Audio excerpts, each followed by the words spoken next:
ಎಲ್ಲ ವೀಕ್ಷಕರಿಗಳಿಗೂ ನಮಸ್ಕಾರಗಳು. ಜನವರಿ 13 ಸೋಮವಾರ 2025ರಿಂದ 26 ಫೆಬ್ರವರಿ 2025ರವರೆಗೆ ಪ್ರಯಾಗ್ರಾಜ್ನಲ್ಲಿ ನಡೆಯುವಂತಹ ಮಹಾಕುಂಭಮೇಳ 2025ರ ಬಗ್ಗೆ ನನ್ನ ಒಂದು ಸಣ್ಣ ಅನುಭವ ಹಾಗೂ ಮಾಹಿತಿಯನ್ನು ನಿಮಗೆ ಕೊಡ್ತಾ ಇದ್ದೇನೆ.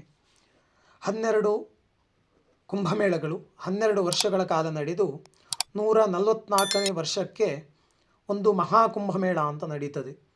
ನಾವು ಪುತ್ತೂರಿನಿಂದ ಬೆಂಗಳೂರಿಗೆ ಹೊರಟು ಅಲ್ಲಿಂದ ವಿಮಾನದ ಮುಖಾಂತರ ನೇರವಾಗಿ ಗೋರಖ್ಪುರಕ್ಕೆ ತೆರಳಿ ಅಲ್ಲಿಂದ ಬಸ್ ಮೂಲಕ ಅಯೋಧ್ಯೆಗೆ ತೆರಳಿ ಸರಯೂ ನದಿಯಲ್ಲಿ ಸ್ನಾನವನ್ನು ಮಾಡಿ ಶ್ರೀರಾಮಚಂದ್ರ ಹಾಗೂ ಆಂಜನೇಯ ಸ್ವಾಮಿ ದರ್ಶನವನ್ನು ಪಡೆದು ಅಲ್ಲಿ ಮಠದಲ್ಲಿ ಉಳಿದು ಮಾರನೇ ದಿನ ಪ್ರಯಾಗ್ರಾಜ್ಗೆ ಪ್ರಯಾಣ ಬೆಳೆಸಿದೆವು. ಪ್ರಯಾಗ್ರಾಜ್ನ ಮಹಾದ್ವಾರದ ಮೂಲಕ ತೆರಳಿ ಕಚಪ್ ದ್ವಾರದ ಮುಖಾಂತರ ನಂದಿದ್ವಾರದ ಮೂಲಕ ತೆರಳಬೇಕು.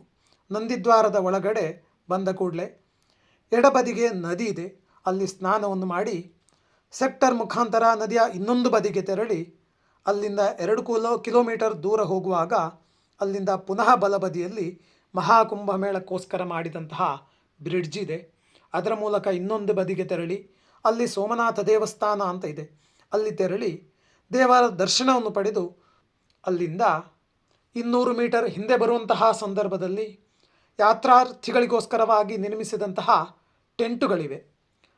ಅದನ್ನು ಮೊದಲೇ ಬುಕ್ ಮಾಡಿದರೆ ತುಂಬ ಸುಲಭ ಆಗ್ತದೆ, ಅಲ್ಲಿ ಹೋದ್ಮೇಲೂ ಕೂಡ ಬುಕ್ ಮಾಡಬಹುದು. ಆದರೆ ಅಲ್ಲಿ ಬುಕ್ ಮಾಡುವಂತಹ ಸಂದರ್ಭದಲ್ಲಿ ಅವರು ತುಂಬ ಹಣವನ್ನು ಹೇಳ್ತಾರೆ, ಆದರೆ ಒಬ್ಬರಿಗೆ 1,000ದಷ್ಟು ಮಾತ್ರ ನಾವು ಕೊಡಬೇಕಾಗ್ತದೆ. ಆಮೇಲೆ ನದಿಯ 2 ಕಡೆ ಕೂಡ ಕಾರ್ಯಕ್ರಮ ನಡೀತಾ ಇರ್ತವೆ, ಅದನ್ನು ವೀಕ್ಷಿಸಿ ನಾಗಾ ಸಾಧುಗಳು ಅಖಾಡಕ್ಕೆ ತೆರಳಬಹುದು. ಮತ್ತು ದೋಣಿ ಮುಖಾಂತರ ತ್ರಿವೇಣಿ ಸಂಗಮದಲ್ಲಿ ಸ್ನಾನವನ್ನು ಮಾಡಿ ತ್ರಿವೇಣಿ ಸಂಗಮದ ಪವಿತ್ರ ತೀರ್ಥವನ್ನು ತೆಗೆದುಕೊಂಡು ಬರಬಹುದು. ಅಲ್ಲಿ ಹೋಗುವಂತಹ ಸಂದರ್ಭದಲ್ಲಿ ಕೆಲವಾರು ಜಾಗ್ರತೆಗಳನ್ನು ವಹಿಸಬೇಕಾಗ್ತದೆ. ಯಾವುದು ಅಂತ ಕೇಳಿದರೆ, ಮೊದಲನೆಯದು, ಯಾವುದೇ ಮಾಹಿತಿಯನ್ನು ಜನರ ಹತ್ರ ಕೇಳಬೇಡಿ, ಪೊಲೀಸ್ ಹತ್ರ ಹಾಗೂ ಮಿಲಿಟ್ರಿ ಅವರ ಹತ್ರ ಕೇಳ್ಕೊಳ್ಳಿ. ಎರಡನೆಯದು, ಆಟೋ ಹತ್ತುವ ಮೊದಲೇ ಅದರ ಬಾಡಿಗೆ ಬಗ್ಗೆ ತಿಳ್ಕೊಂಡು ಹತ್ತಿ, ಇಲ್ಲಾಂದರೆ 1000 ಆಗುವಂತಹ ಆ ಬಾಡಿಗೆ 2,500 3,000 ಎಲ್ಲ ಕೇಳ್ತಾರೆ. ಮೂರನೆಯದು, ತಂಡವಾಗಿ ಆಟೋದಲ್ಲಿ ಹೋಗಿ, ಖರ್ಚು ಕಡಿಮೆ ಆಗ್ತದೆ. 4, ಹಿಂದಿ ಲ್ಯಾಂಗ್ವೇಜ್ ಬಂದರೆ ಉತ್ತಮ, ಇಲ್ಲಾಂದರೆ ಆಟೋದವ್ರ ಬಾಯಲ್ಲಿ ಪಾನ್ ಪರಾಗ್ ಜರ್ದ ಹಾಕಿ ಮಾತಾಡೋದು ನಮಗೆ ಅಷ್ಟು ಅರ್ಥ ಆಗಲ್ಲ. ಮಕ್ಕಳು ಹಿರಿಯರು ಇದ್ದರೆ ತುಂಬ ಜಾಗ್ರತೆ ವಹಿಸಬೇಕಾಗ್ತದೆ. ಮಹಿಳೆಯರಿಗೋಸ್ಕರ ಸ್ನಾನಘಟ್ಟದಲ್ಲಿ ಸ್ನಾನ ಮಾಡಿ ಬಟ್ಟೆ ಬದಲಾಯಿಸಲು ಸಣ್ಣ ಪುಟ್ಟ ಗೂಡಿನ ಥರ ಮಾಡಿದ್ದಾರೆ.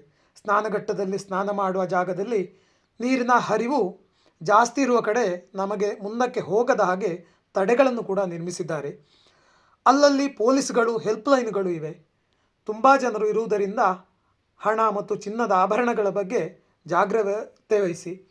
ಅಲ್ಲಿಂದ ಎಕ್ಸಿಟ್ ಆಗುವಾಗ 2 ದಾರಿ ಇರುವುದರಿಂದ ನಮಗೆ ಯಾವ ಕಡೆ ಹೋಗುವುದು ಅಂತ ಕರೆಕ್ಟಾಗಿ ಗೊತ್ತಾಗುವುದಿಲ್ಲ. ಅದಕ್ಕೋಸ್ಕರವಾಗಿ ಪೊಲೀಸ್ ಹತ್ರ ಮಾಹಿತಿ ಕೇಳಿ, ಇಲ್ಲಾಂದರೆ ಕಷ್ಟವಾಗ್ಬೋದು. ಅಲ್ಲಿಂದ ರೈಲ್ವೆ ಸ್ಟೇಷನ್ಗೆ 5 ಕಿಲೋಮೀಟರ್ ಇದೆ. ನೀವು ಅಂದಾಜು ಮಾಡಿದ ಸಮಯಕ್ಕಿಂತ 1 ಗಂಟೆ ಮೊದಲೇ ಅಲ್ಲಿಂದ ಹೊರಡಿ. ಕೋಟಿಗಟ್ಟಲೆ ಜನರು ಇರುವುದರಿಂದ ಸಮಯಕ್ಕೆ ಸರಿಯಾಗಿ ತಲುಪುವುದು ಕಷ್ಟವಾಗಬಹುದು. ವಿಶೇಷ ಏನು ಅಂತ ಹೇಳಿದರೆ, ಮೋದಿ ಹಾಗೂ ಯೋಗಿಜಿಯವರು ಜನರ ಅನುಕೂಲಕ್ಕಾಗಿ ಅಚ್ಚುಕಟ್ಟಾಗಿ ಒಳ್ಳೆಯ ವ್ಯವಸ್ಥೆಯನ್ನು ಕೂಡ ಮಾಡಿದ್ದಾರೆ.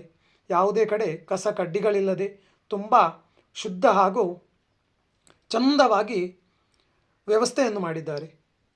ನಾವು ಅಲ್ಲಿಂದ ಕಾಶಿಗೆ ಪ್ರಯಾಣ ಬೆಳೆಸಿ ಕಾಶಿಯಿಂದ ವಿಶೇಷವಾಗಿ ಅಲ್ಲಿಯ ವಿಶ್ವನಾಥನ ದರ್ಶನವನ್ನು ಪಡೆದುಕೊಂಡು ಗಂಗಾರತಿಯನ್ನು ನೋಡ್ತಾ ವಾರಣಾಸಿ ಮುಖಾಂತರ ವಿಮಾನ ನಿಲ್ದಾಣದ ಮೂಲಕ ಊರಿಗೆ ಪ್ರಯಾಣ ಬೆಳೆಸಿದೆವು. ಎಲ್ಲರಿಗೂ ಧನ್ಯವಾದಗಳು.